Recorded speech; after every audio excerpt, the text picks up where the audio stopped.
You people always slow everything down. The words hit the air so hard that everyone in the checkout line turned. Marcus froze. His hand was still on the little plastic divider between his groceries and the woman's things. His 8-year-old daughter, Layla, held his arm tighter. Her eyes were big and scared. The white woman behind him pointed at his cart. Her voice was loud, sharp. He has 2 cards out, and coupons, and whatever. Some of us have places to be. The cashier, a young girl with a name tag that said Mia, looked nervous. Ma'am, I'm just waiting on the system. It's a network delay. Marcus swallowed. His dark hands looked huge and clumsy on the small payment screen. He could feel everyone's eyes on the back of his neck. It's okay, he said softly. We can wait. The woman snorted. Of course you can. You people always got time. No, Job. I guess. A couple in line looked down. No one said anything. Layla tugged his sleeve. Daddy, she whispered. Are we in trouble? Marcus forced a smile for her. His chest burned. No, baby, we're not. The woman leaned around him and stared right at Layla. Sweetie, tell your daddy next time not to buy things he can't afford. It holds the whole store up. Layla's lip shook. My daddy works, she said in a tiny voice. He works a lot. The woman rolled her eyes. Sure he does. On the belt were Marcus's things. A small chocolate cake, milk, bread, chicken, a bag of apples, and a cheap birthday balloon with a unicorn on it. Layla kept staring at the cake like it was the most important thing in the world. Behind them, the woman's cart was piled high. Expensive snacks, bottled drinks, a gaming headset. Her teenage son slouched near the cart, looking at his shoes, pretending not to know her. Mum, please lower your voice, Mia said. Her hands shook as she tried the card again. It's almost done. Just skip him. The woman snapped. If his card doesn't work, it doesn't work. He can put everything back. The screen flashed red. Decline. The woman gave a loud, ugly laugh that cut through Marcus's chest. I knew it, she said. Can't even pay for his own kid's food. And when she said that, Layla finally started to cry in front of everyone. The sound of Layla's crying made the whole line go quiet. Marcus bent down to her level. His eyes were wet, but his voice stayed soft. Hey, princess, look at me, he whispered. You did nothing wrong. You hear me? She nodded, tears rolling down her cheeks. Mia leaned forward. Sir, sometimes the system. It's okay, Marcus said. His voice had that tired, careful tone that came from years of needing to stay calm. Run it as credit, please. Behind him, the woman scoffed. Oh, so now he wants to pretend it's a credit card. This is ridiculous. Her son shifted, his face red. Mom, stop, he muttered. She ignored him. Someone has to say it. This is why prices are so high. People like him. Marcus's jaw tightened. People like what, ma'am? She met his eyes, and there it was. That look, cold, sure of itself. You know what I mean? She said. Dress like that. Hold up the line. Can't pay. And then we're all supposed to feel sorry for you. His hoodie had a faded logo on it. Southside Youth Center. The sleeves were a little worn. His shoes were old but clean. He felt every thread like a spotlight. Mia tried his card again. It blinked, thought, then approved. I'm so sorry about that, sir, she said in relief. You're good. You're all set. The woman threw up her hands. Oh, sure. The store just lets it slide. Figures. Marcus almost turned to her. Almost let all the words in his chest pour out. Years of it. Looks. Parking lot. Whispers. Store guards following him while he bought milk for his child. Instead, he picked up the cake and handed it to Layla. You hold this carefully. Okay. This is your birthday cake. It made it. That made her smile, just a little. He reached for the balloon string. His fingers still shook. Finally, the woman said loudly, Can you move now? Some of us pay full price. The manager, a bald man in a blue vest with David, store manager on it, stepped into the lane right then, his face tight. Is there a problem here? He asked. The woman crossed her arms and pointed at Marcus. Yes, him. And I'm not leaving this store until you do something about it. David's eyes went straight to Marcus, then to Layla's tear-streaked face. Marcus, the manager said, surprise breaking through his stern tone. Hey, man, I didn't know you were here tonight. The woman blinked. You know him? David gave a quick nod, almost a bow of respect. Yeah, this is Mr. Reed, from the Southside Youth Center. A few people in line looked up at that. One man whispered, Isn't that the place that feeds kids after school? Marcus shifted, uncomfortable. It's okay, David, he said. We're done here. No, it's not okay, David replied, voice firm now. He turned to the woman. Ma'am, I heard raised voices from my office. Is there something you want to report? Or were you just harassing my customer? She laughed, but it came out weak. Your customer? He was holding everyone up. I thought his card was fine. David cut in. Our system is slow tonight. We've been having issues. I should have warned the team. Her son, hoodie half-zipped, stared at Marcus with wide eyes now. You're Coach Marcus, aren't you? He blurted. Marcus frowned. Do I know you, son? The boy swallowed. No, sir, but I saw you on YouTube. The video about you giving kids free sneakers so they could play ball. You're that guy, right? Layla turned to stare at her dad like he was suddenly made of light. Daddy, you're on YouTube. She gasped. Marcus gave a small, tired smile. Just a little clip. Nothing big. David looked back at the woman. Our store partners with his center, he said. He runs food drives, after-school programs, tutoring. He's the reason a lot of kids in this town eat dinner. The line was now fully watching. Color drained from the woman's face. She glanced at Marcus, at Layla, then at the floor. I didn't know. She muttered. Marcus' single quotes S phone buzzed in his pocket. A text from his staff flashed on the screen when he pulled it out. Reminder, 7 p.m. to City Hall, you're speaking tonight on Dignity for Every Child. He stared at the words for a moment. The woman hugged herself, suddenly small. She opened her mouth to say something, but the cashier's voice cut through. Ma'am, Mia said quietly. You're up now. Do you still want to check out? The woman placed her items on the belt with shaking hands, and the first beep of her things was the sound that began to turn everything around. The scanner beeped again and again as Mia slid item after item over the red light. Total is $327.46, Mia said. The woman tried to smile like everything was normal. Okay, yeah, run it. She slid her card in. Processing. Declined. Her throat moved as she swallowed. That can't be right. Try it again. Mia tried again. Declined. The woman's cheeks flushed bright red. A wave of whispers moved down the line like a slow wind. Marcus shifted his weight, Layla's balloon bobbing gently above him. Do you have another card? Mia asked gently. The woman dug in her purse with frantic hands. Receipts, crumpled tissues, a few coins, nothing else. Her son's voice was a whisper. Mom, just take off the stupid snacks, she snapped, but her voice shook. We don't need those, or the drinks, or that headset. Just do the food. Mia took off the items one by one. The stack of don't need things grew. New total is $189.22, Mia said softly. They tried the card again. Declined. The woman's eyes shone now. Her chin trembled. I got paid late, she whispered. It should be in by now. Her son stared at the food on the belt. Bread, cereal, chicken, pasta, milk. Real need now. No more glitter. Mom, he said. Voice small. We're out of food at home. He said it so quietly that he probably thought no one heard. But Marcus heard. So did Layla. So did half the line. The woman's shoulders shook once, like she was holding something heavy and invisible. Ma'am, Mia said, almost whispering, we can hold this for you. You can come back. The woman pressed both hands over her face. A tiny sound came out of her. This is so embarrassing, she choked. Everyone staring.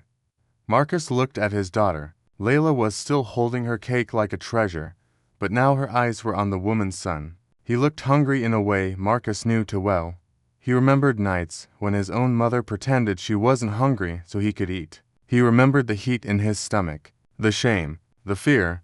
Layla's small hand slid into his. "Daddy," she whispered, "can we help them?" Marcus closed his eyes for a second. When he opened them, he stepped back toward the register. "Put it back," the woman said sharply, not even looking up. "I'll figure something out." Marcus set his cake down on the counter. "Ma'am," he said, voice steady now, "I'd like to pay for your groceries." The line went silent in one breath. The woman's hands dropped from her face. She stared at Marcus like he had just spoken in another language. "No," she said. "Absolutely not. I don't need your charity." Her voice wobbled on the last word. Marcus stayed calm. "This isn't charity," he said. "It's one parent helping another parent. That's all." Her eyes flashed. Pride fought with panic. "I said no." Her son looked between them, his own eyes shiny. "Mom," he whispered, "please. We don't have anything left. Just, please." The sound of that please came from somewhere deep in his ribs. Something in the woman's face cracked. Marcus turned to Mia. "Ring it all as one order," he said. "Hers and mine. I'll cover it." "Sir, that's a lot," Mia said, shocked. "I know," Marcus replied. "We'll be okay." Layla lifted her chin. "Brave now." "I can share my cake too," she said, "if they want some." A soft, sad laugh slid out of someone in line. The woman shook her head hard. "Why would you do that?" she demanded. "After what I said to you." "To your kid?" Marcus looked straight at her. No anger now, just a tired kind of truth. "Because my daughter is watching me," he said. "And your son is watching you. And I refuse to teach my child to answer hate with more hate." Her lips parted, but no sound came out. "And," he added quietly, "I know what it's like to not know how you're going to feed your kid this week. I don't want that for anybody. Not even for someone who thinks I don't belong in this line." Mia's eyes filled. "I'll ring it together," she whispered, and she did. The total climbed high. Marcus slid his card. "Approved." A tiny cheer broke from somewhere in the back. Someone clapped once, stopped, then others joined. It wasn't loud. It was soft, amazed. "Please don't film this," Marcus said, glancing at a phone that was half raised. "This isn't a show. It's just life." The phone lowered. The woman gripped the cart like it was the only thing holding her up. "I don't deserve this," she said, voice raw. "That's the point," Marcus answered. "None of us do? That's why it's called grace." Her son stared at Marcus like he was looking at a superhero and a mystery at the same time. And as Marcus picked up his own small bag and Layla's cake, the boy took one shaky step toward him, his mind already asking a question he had never dared to ask anyone before. Outside, the evening air hit cool and sharp. The parking lot lights buzzed on overhead, making everything look a little unreal. Marcus loaded the bags into the trunk of his old car. Layla carefully placed the cake on the seat like it was made of gold. "Daddy," she said, climbing into the back. "Why was that lady so mean if she was sad too?" Marcus paused, one hand on the trunk. "Sometimes people are mean because they're scared," he said. "Or because someone was mean to them first, a long time ago. They think if they hit first, they won't get hurt." "Did she hurt you?" Layla asked softly. He thought of the word "you people," of the laugh when his card declined, of the way his hands had shaken. "Yeah," he said honestly, "a little. But I've been hurt worse, baby, and I've learned something." "What?" "If I let other people decide who I am," he said, "I'll always be chasing them. I'd rather show you who we are by what we do, not what they call us." Layla nodded like she was storing it in her heart. Across the lot, the woman was loading her own car. Her movements were slow, almost like she wasn't inside her body. Her son stood by the trunk, staring at Marcus's car. He held one bag against his chest like a shield. "Get in the car, Ryan," his mother called, voice hoarse. He didn't move. He watched Marcus shut the trunk, watched Layla's balloon bump the roof of the car, watched this man, who had every right to hate them, move with calm hands. Ryan's heart pounded. He thought of all the nights he had heard his mom on the phone, crying about bills. He thought of how empty their fridge had been that morning. He thought of the video he had seen of this same man, standing in a gym, handing sneakers to kids who looked like him, but not like him, all at once, before he even knew he was doing it. Ryan dropped the bag and started walking, then he was running. Marcus had just opened his door when he heard footsteps slapping the pavement behind him. "Sir," Ryan called out, breathless. "Sir, wait." Marcus turned. Layla peeked over the seat.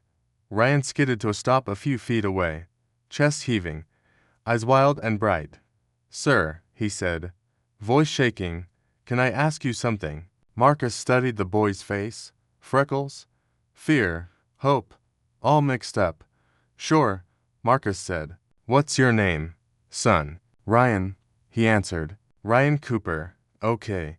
Ryan," Marcus said. "What do you want to ask me?" Ryan's throat worked. The words fought their way out. My dad left 3 years ago," he blurted. "He just left. One day he was there, and then he wasn't, and nobody tells me anything real. And my mom," he glanced back toward the car. His mother was standing outside it now, hand on the door, watching. "She tries," he said. "But she's tired and mad. All the time. At everything. At everyone." His voice dropped to a whisper. "I think she's scared." Marcus listened, hands in his pockets. Ryan swallowed. "I saw that video of you," he said. "At the gym, you said. You said nobody is a mistake. That kids don't have to be what the world says they are. That we can be more." Marcus remembered that day. He had almost canceled that speech. Too tired. Too busy. But he went anyway. Ryan took a shaky breath. "So, I wanted to ask, can I come to your center?" Marcus blinked. That was not the question he had expected. "Even if I'm not from, your side of town." Ryan rushed on. "Even if my mom said." He stopped himself. Marcus understood the missing words. "Son," he said slowly, "our center is for kids. Kids who need a safe place. Kids who are hungry. Kids who are angry. Kids who want to learn how to do better than what they've seen." "That sound like you?" Ryan nodded fast. "Yes, sir. I don't want to be like that back there. In the line, I felt wrong. Inside. I wanted her to stop, but I didn't. I just stood there." His voice broke. "I don't know how to be better," he whispered. Can you teach me? Not basketball. I'm not even good at that. Just how to be like you. How to have that kind of heart." Behind him, his mother covered her mouth with her hand. Marcus's own heart ached. He thought of all the boys who had asked him how to shoot a ball, but never this. He smiled gently. "Yeah, Ryan," he said. "You can come. We'll find you a ride. Or your mom can bring you. We don't care about zip codes." Ryan's shoulders sagged with relief. "Even if my mom doesn't like." He gestured helplessly at Marcus's skin, at the world.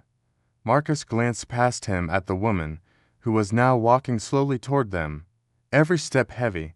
That," Marcus said quietly, "is her test, not yours." Ryan looked back and saw his mother's face. Red, wet, shaken. "Go stand with her," Marcus said softly. "I think she's ready to say something she should have said a long time ago." The woman stopped a few feet away, up close, without the sharp armor of her voice. She just looked tired, lines around her eyes, worrying pressed into her forehead like fingerprints.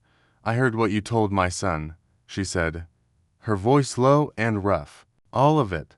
Marcus leaned against the car, hands still. "Okay." She wiped at her face with the back of her hand. I don't have fancy words," she said. "I was ugly in there. I was wrong. I know that." Ryan stood at her side now, half behind her, half in front of her, like he couldn't decide which he was. "I grew up hearing things," she went on, eyes on the ground, "about you people, about who was lazy, who was dangerous. My dad said it. My mom said it. My friends said it. And I never questioned it. I just swallowed it." She looked up at him, eyes full of shame. "Until tonight. Until my son watched me say those same words. And then watched you pay for our food." Her voice cracked. "You fed my kid, and I tried to starve your dignity. Ryan pushed a candy wrapper across the lot. Nobody moved. I'm sorry, she whispered. Not the kind of sorry you say to get out of trouble. The kind where you know you can't fix what you did. But you still say it, because it's true. I was cruel, and I let my fear wear a mask and call itself truth. Marcus let the words sit in the air for a moment. I appreciate you saying that, he answered. I can't speak for every black person you've ever hurt. I can only speak for me and my daughter. He glanced back at Layla, who was watching from the back seat. My forgiveness, he said slowly, doesn't erase what happened. It doesn't mean it was small. It means I refuse to carry your words home and let them poison my house. A tear slid down her cheek. She nodded. If you bring Ryan to the center, Marcus added, he'll hear different words. Words about worth, about respect, about standing up when somebody is getting torn down. Maybe you could even come sometime. Help serve plates. Listen. Learn some names. Her eyes widened. You'd let me do that. After. I'd rather fight what taught you to hate, Marcus said, than fight you for the rest of my life. Ryan looked up at his mother. Can we go? Mom, please. She stared at her son, at the boy who had heard every word she'd said in that line, who had also heard every word Marcus had said outside it. Yes, she whispered. We can go. Marcus reached into his car, pulled out a small flyer, and handed it to Ryan. Here, he said. Address, days, times. First rule, though.